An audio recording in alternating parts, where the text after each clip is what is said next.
Klabu ya Simba imekamilisha rasmi usajili wa kiungo mshambuliaji wa Colombe Sports ya nchini Cameroon, raia wa Jamhuri ya Kidemokrasia ya Kongo DRC, Ino Jospin Loemba.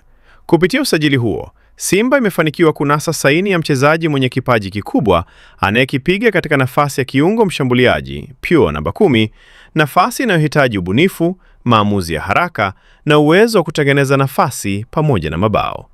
Loemba amejiunga na wekundu wa Msimbazi kwa mkataba wa miaka 2, hatua inayothibitisha imani kubwa ya benchi la ufundi la Simba kwa uwezo wake na mchango anaotarajiwa kuutoa ndani ya kikosi hicho. Ino Jospin Loemba amejizolea sifa kubwa akiwa na Colombe Sports ya Cameroon kutokana na uwezo wake wa kumiliki mpira, pasi za mwisho zenye macho, pamoja na uwezo wa kupenya na kufunga mabao akiwa nje ya boksi.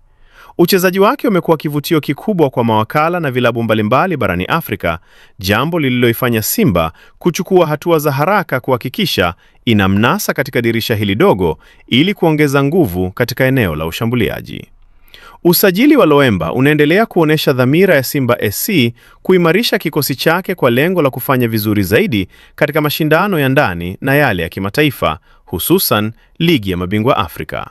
Ujio wa kiungo huyo mshambuliaji unatarajiwa kuongeza ubunifu mkubwa katikati ya uwanja, kupanua chaguzi za benchi la ufundi na kuongeza ushindani wa nafasi ndani ya kikosi. Mashabiki wa Simba sasa wanasubiri kwa hamu kumwona Ino Jospin Loemba akivaa jezi nyekundu na nyeupe, akionyesha ubora wake ndani ya uwanja wa Mkapa na viwanja vingine, huku matarajio makubwa yakiwekwa kwake kuwa sehemu muhimu ya mafanikio ya klabu hiyo katika msimu unaoendelea.